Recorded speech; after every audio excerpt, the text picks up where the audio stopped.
Okay, great. Thank you for coming today, everyone. My name is Rachel Fisher. I'm the Member Services Librarian for Technical Services at CCS. I'm one of the co-chairs of the DEI and Metadata Networking Group for Illinois. Scott Brandwine at Swan is also one of the co-chairs. And staff at Swan actually came up with the idea for the group. It looked like we do have quite a lot of people here today, so just wanted to provide a general introduction. One second.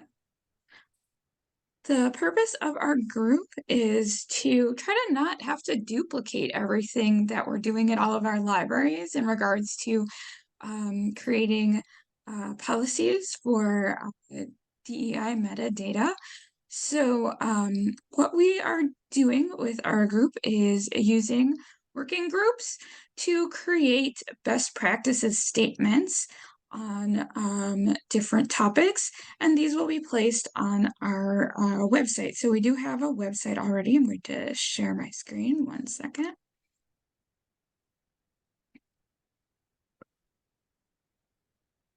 So our website is already up, and we have one statement on it so far. So it is in our toolkit. Right now we have just the immigration subject headings toolkit, because that was the easiest one to complete as quick as we could to get it up on the website, since we already had so much information on it. Today we are going to have a presentation from the Disability and Accessibilities Working Group on their statement, as well as updates from the other two groups. If you are interested in volunteering for a working group, we do need some more volunteers for the Native American working group. And we are looking for a new co-chair for that working group. If you are interested, please do let me or Scott know. You can email us at our email addresses. I'll paste mine into the chat. Oh.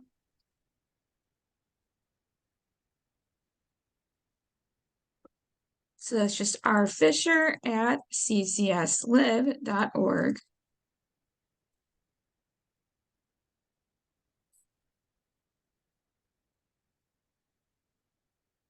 Yeah, and mine is Scott at swanlibraries.net. Oh, sorry about that.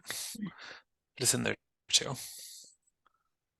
One other thing, if you are new to the networking group, we are keeping all of our information from previous meetings, like our minutes, in a SharePoint folder on CCS's SharePoint account. So I'm going to post the link to our folder with all of our past agendas and minutes. If you want to read through any information from the past, feel free to do so. We are recording the meeting, and we'll paste the URL into our minutes when we're done with our minutes from this meeting, so that anyone who isn't here today, or if you want to watch the meeting again, you can access that on YouTube.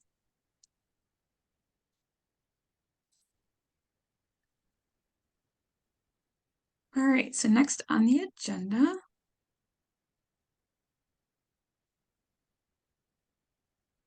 is updates from our working group. Native American working group is next. Scott? Yeah, so as Rachel was saying, the Native American Indigenous Populations Working Group sort of fell by the wayside over the course of the year. Our previous chair, you know how it is. I mean, things just, escalated at their place of employment, and they weren't able to sort of convene us for a while, and they've stepped down. So the last time we met was actually, I believe, in the spring, and we would like to get that moving again. So we have kind of a starting point. A lot of the things that they were looking at had to do with, reconciling the proper names of proper tribal names with kind of the popular known methods of searching. So we have like sort of a, I don't have anything to show you because it was very like preliminary what we were doing and it wasn't really ready for prime time. But it is off the ground. So what I would like to do is if there are any volunteers to join the group, that'd be wonderful. I will try to bring us together at some point, maybe before the end of the year, maybe in January, to kind of get back on our feet and get some new leadership in place. So typically, just to give you a little bit of information, these groups tend to meet like once a month-ish, once every couple of months, depending on the group. They all kind of have their own rhythm that is set largely by the chair. So if you are concerned about time commitment or taking on a leadership role, these things really can run as in a comfortable way. So do let us know, and hopefully by the time we convene again as a group, we'll have something more concrete to show. I have to sort of go back to the drawing board and get oriented with our existing materials already, but we would not be starting from scratch, I can tell you that. So I know that's kind of a lame update, but that is where we are with that group. And I know there's a couple of you in here who were involved in that, so just be on the lookout for an email soon. And right, so the other group I'm actually representing today is the LGBTQIA plus group, because the chair of that group a few minutes ago let me know that she couldn't make this meeting. So we're actually really close to having a final document that we would love to have reviewed by volunteers in this group, and we will make that available pretty soon. We have, I actually have something I can share here, so I might as well just give you something to stare at.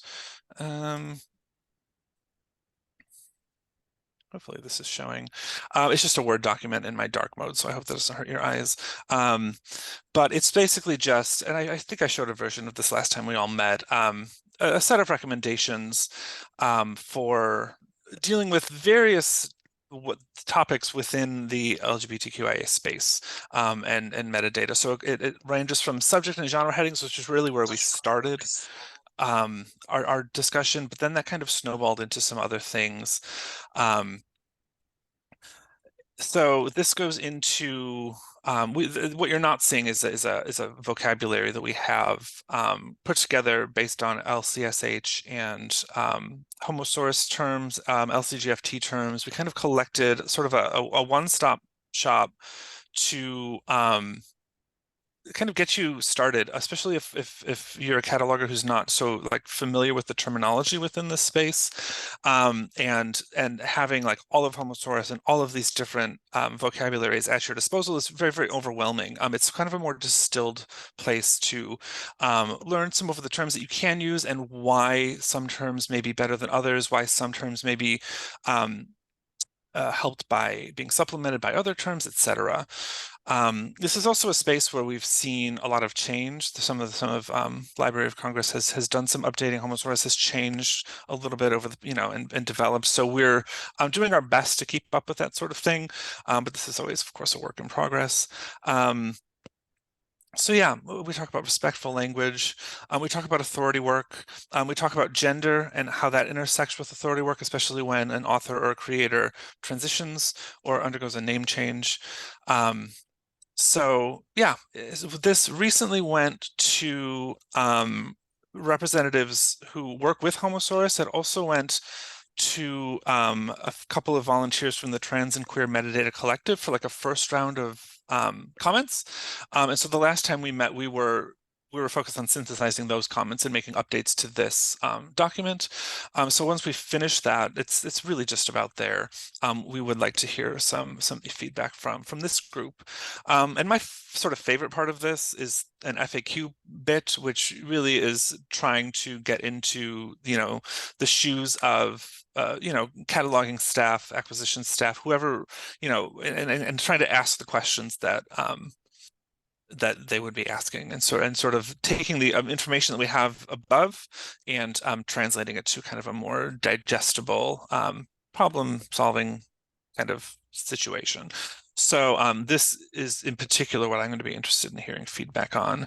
And then we are, and it's not really here, but we have some recommendations for further documentation and other versions from groups who have done similar work or adjacent work. So I'm really excited that we're very, very close here. And yeah, so hopefully within like by the end of the year is our goal to have you looking at this and then getting it published early next year on our portal. So yeah, I don't know if there are any questions about those two groups, but that is where we are. I know I scrolled through this quickly. It wasn't meant to read, it was just a visual aid. So I assure you you'll get to see this pretty soon.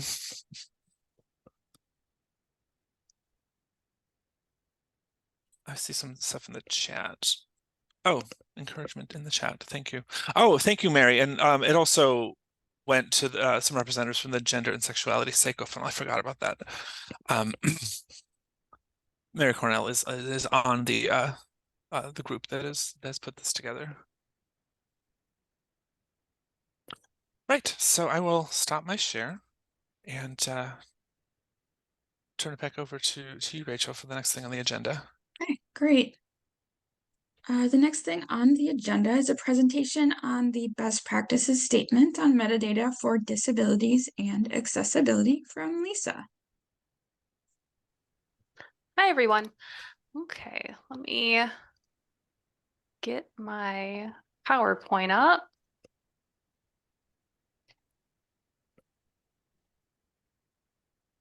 Can everybody see that and hear me okay? Yeah. Yes. Okay. All right.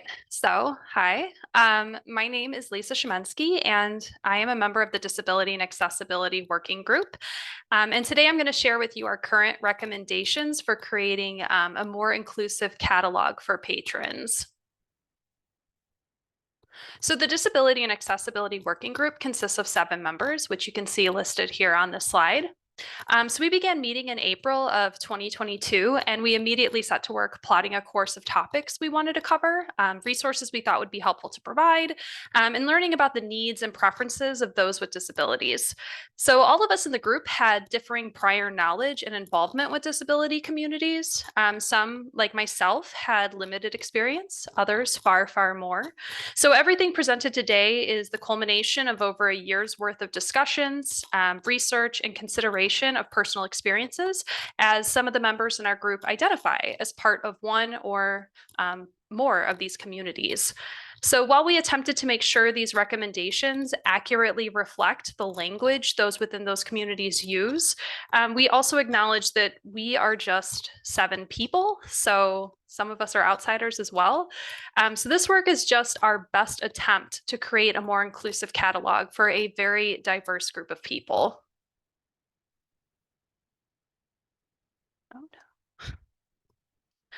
So today I thought it'd be helpful to share a little background information regarding disabilities and accessibility, discuss this group's recommendations, and offer tips for implementation, as well as tell you how you can access everything from this presentation in the future.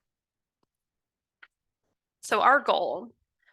Providing free and equitable access to information is one of the core operating principles of libraries. So as libraries are meant for everyone, it is important that our catalogs reflect this principle and remain welcoming to all, whether that be through the language used or the way resources can be found and how those resources accommodate everyone. So a purpose of this group is to identify ways in which our catalogs can improve service to the disabled communities within our populations. So we first focus specifically on the way cataloging language, access points, search terms, and subject headings can more accurately reflect the way people inside various disability communities prefer to be identified. Part of our early work included something very basic, and that's defining the terms disability and accessibility. So we felt that having shared definitions for these words would help guide our work and help keep us all in alignment. But surprise, surprise, when we began our research, we found that every authoritative source had their own definitions for these terms. I know, shocker. So we decided to take the knowledge we gained from our research to create our own definitions. So ours strive to reflect the way that libraries could serve the varying needs of these diverse communities.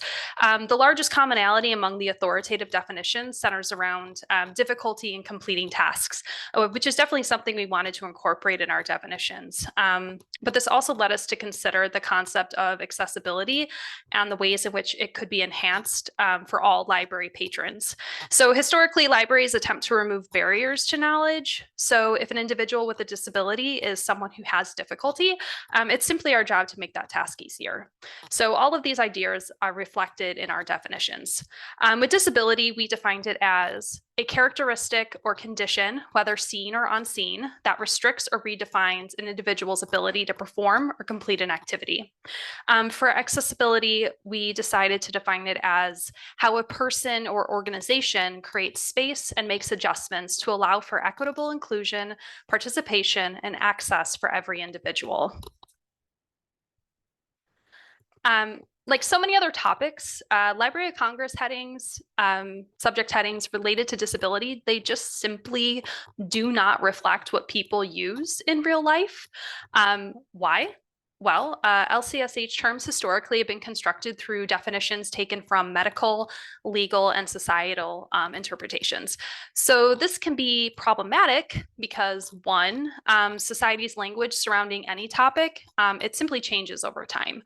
And two, since people tend to use conversational language instead of medical or legal jargon, patrons searching for or even being referred to by LCSH terms may prefer different terminology. While these issues are known, LCSH terms often are behind the times because the process of updating headings is time-consuming and subject to approval. And unfortunately, this just has the dual effect of making resources more difficult to locate and causing catalogs to appear archaic, which simply is not great at all. Using outdated vocabulary when describing a marginalized community is often interpreted as offensive and can invalidate the library users who belong to that group. So as libraries are meant to be for everyone, use of outdated terms very clearly negatively impacts our profession's goals of inclusivity and adapting to our local community's needs. It appears hypocritical. It can potentially sour users on the library experience.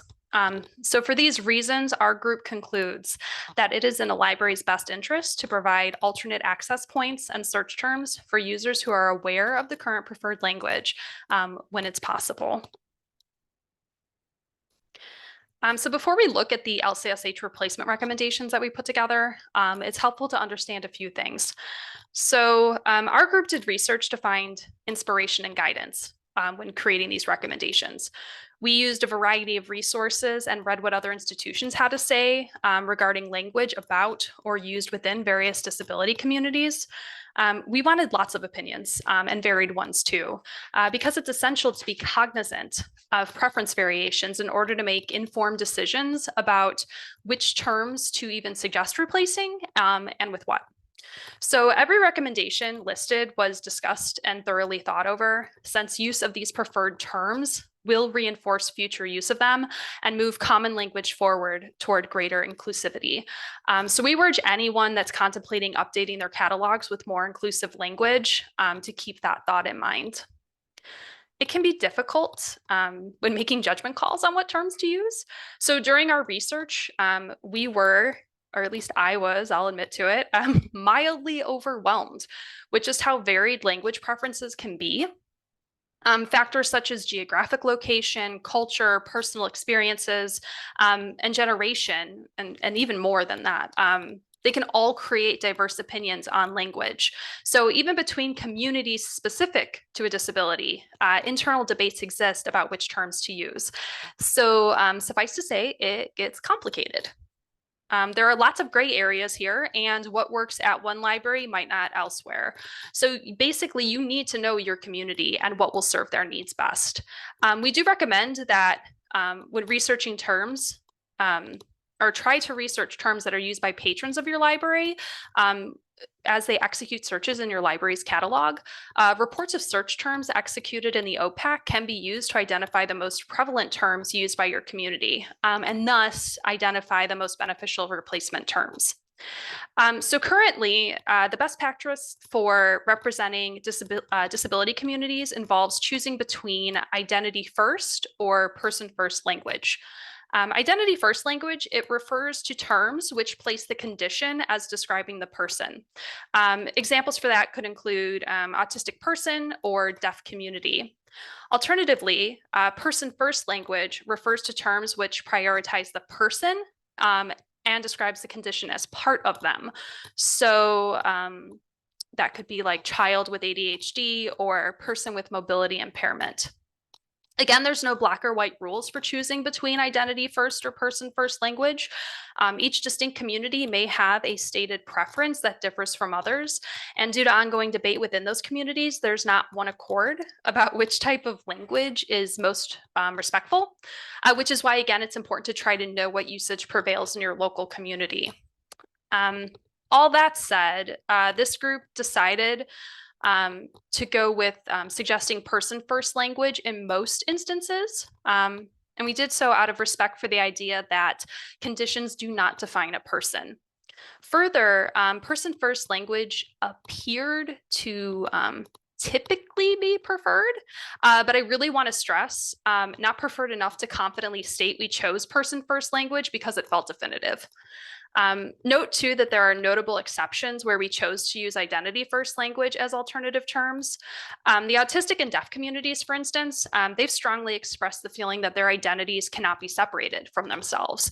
And thus they tend to favor identity first language, but again, it's not like 100%. So, do know your community. Finally, while many of our recommended alternative terms have been recognized as preferred options by many institutions, we also acknowledge these are not the only alternatives that exist. There are other alternatives out there. They could be found in other controlled vocabularies or as different forms of words that are preferred locally.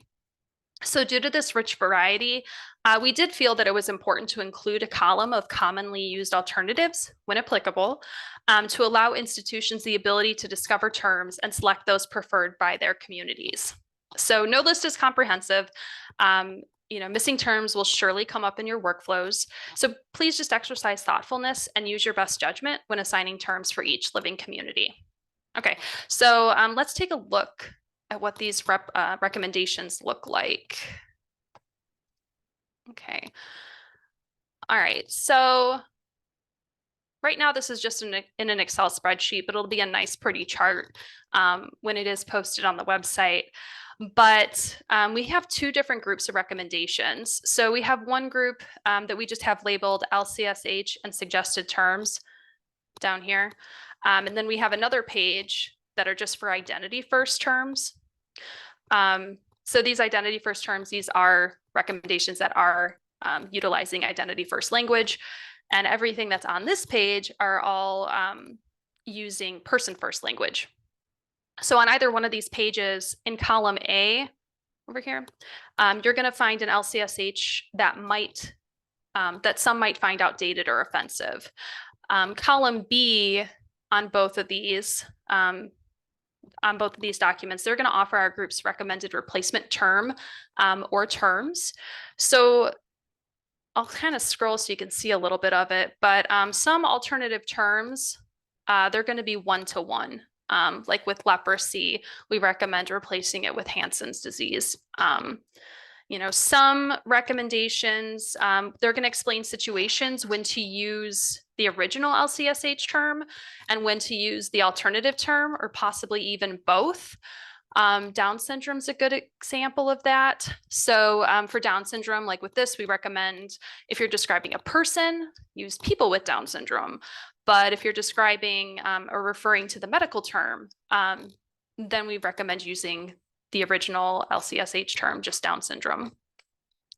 Some recommendations might not offer specific terms at all. We couldn't really, we discussed it and we couldn't really figure out something that would be a catch-all for everything. But they might just have suggestions of what to do if you encounter that outdated LCSH term. So disfigured person's a good example here. For that, we couldn't really think of anything specific because that could be a wide variety of things, but we did include an example of people with facial disfigurement and the suggestion that you should try to use a term specific to the physical change. And like I said, I'll scroll through this a little bit so you can see some of the words that we have here. Okay. And also on this document, you'll notice that there's this other column, column C, and it's for alternative terms and notes. So this is where we would list alternative terms for the alternative terms. Or just like any kind of note that kind of describes why we decided we wanted to replace it, or just further information that might be helpful for you as you're cataloging items.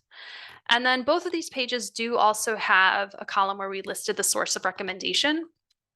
And I'll show you what it looks like on the identity first term section. Yeah. Okay. So when thinking about best implementation practices, our group loved what the immigration working group had created for their toolkit. We didn't really think that we could improve upon it. So like true librarians, we lovingly stole from them. And we just decided to link out to their toolkit and our implementation advice. So thank you very much to the immigration working group. Thank you for that. But to kind of summarize methods that they have for implementation, there are two primary ones. The first one could be via authority records. And this can mean either altering the existing LCSH authority record by replacing the LCSH heading with the local heading, or it can mean creating local authority records for the recommended terms. Alternatively, you could decide to alter the display and search capability of terms in your OPAC instead. So this can be done by hiding the LCSH terms from OPAC view while still including them in the record in a different field to both retain search functionality and reduce harm. Or you could also remove all harmful LCSH terms and authorities entirely from both the records and the OPAC view. So the immigration toolkit goes into a bit more detail about these possible implementation methods if you're interested in reading more about them. Obviously, implementation methods will vary by individual library and the functionality of your ILS. So please do which method works best for you. So after you decide on implementation methods, consistency is crucial. So be prepared to document everything. Again, we chose to link to the immigration toolkit as it shared the exact same examples of institutional documentation we would have included ourselves. So big thank you to the immigration working group for, leading the way on that. So everything I've shared today has been either directly lifted or summarized from the Disability and Accessibility Working Group's recommendation document that we've been crafting over the past several months. So this document will eventually become the Disability and Accessibility Subject Headings Toolkit. And once that toolkit goes live, it will be available on the DEI and Metadata Networking Group of Illinois' website, which the link had been shared in the chat earlier. And I could put that in there after the presentation if need be. But yes, we will have everything on there. I also believe the slides possibly will be shared if you're interested in this presentation's slides at all. Okay, two things I didn't cover during this presentation that will also be found within our toolkit are a list of resources we used when creating the toolkit and creating the recommendations, as well as a section of information about organizations that aid disability communities. So you can use this list of organizations if you're interested in becoming more involved in campaigns or organizations related to disability and accessibility. Thank you. So I hope this was illuminating and sparks the beginning of change. If anybody has any questions or ideas, please do let us know. So in the chat, I have provided our email address. So if you have something you'd like to share with us, please reach out to us. We'd love to hear from you. Okay, so thank you again.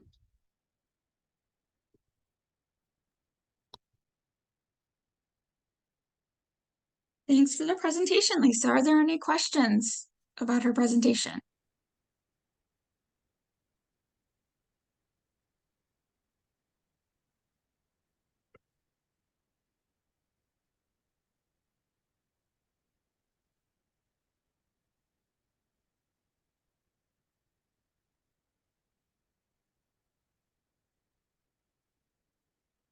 Violet commented that the group did a terrific job and is wondering if we should consider using Creative Commons licenses to encourage adaptation. I'm not familiar with that usage for encouraging adaptation, but if you have any suggestions, feel free to email us.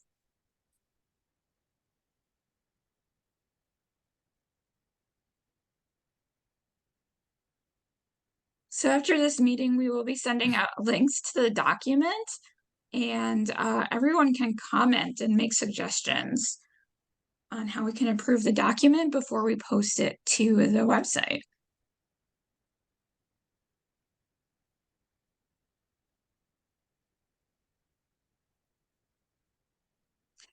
Is there anything else that anyone wanted to discuss today that we didn't have on our agenda?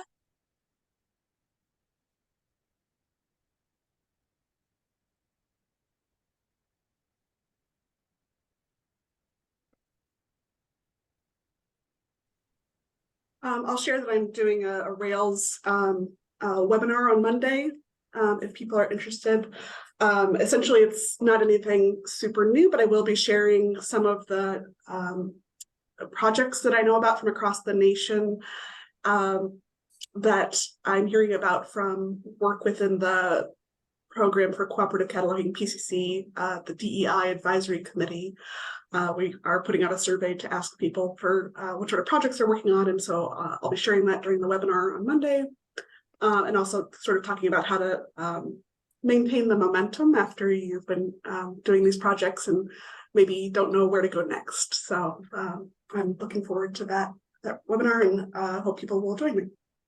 Yeah, thanks for sharing that. I was interested in that webinar, but Swan has a new library going live in our consortium on Tuesday. So Monday I cannot go to it. Is this going to be recorded and available to folks?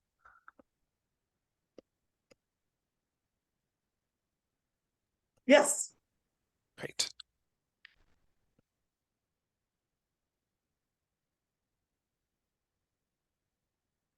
Thanks for the announcement. Is there anything else that anyone would like to bring up today?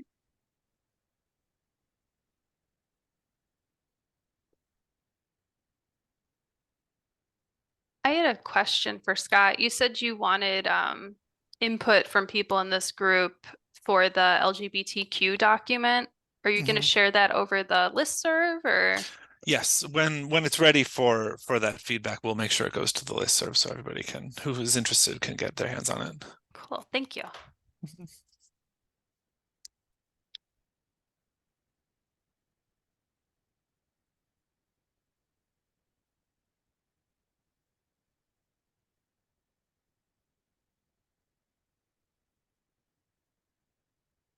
I think that's it for today. I think we're ready to adjourn the meeting. Yeah, so I suppose Rachel and I will be in touch at some point in the next month or so, maybe with an announcement about meetings in 2024. We kind of played it by ear this year, and sort of did plan the next one after the last one happened. So we'll put our heads together at some time soon and figure out a plan for what 2024 will look like. So keep an eye out for that as well.